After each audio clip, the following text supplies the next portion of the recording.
دولت نہ تو کبھی انسان کے ذہنی سکون کا باعث بنی ہے اور نہ دلی سکون کا باعث بنی ہے۔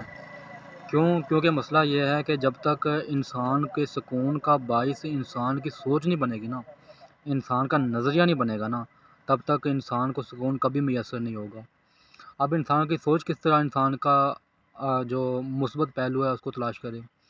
ہمیشہ جو آپ کے پاس ہے نا اس پر خوش رہا کریں، جو آپ سے چلا گیا ہے نا اس پر اداس نہ ہوا کریں، کیونکہ جو اللہ کی عطا ہے نا وہ آپ کے پاس ہے، اور جو چلا گیا ہے چیز آپ سے چلی گئی ہے نا اس میں اللہ کی حکمت ہے۔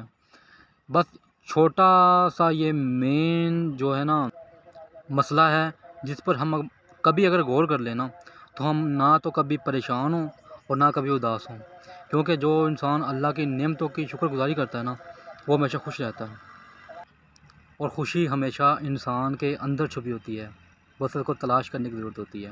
جزاک اللہ۔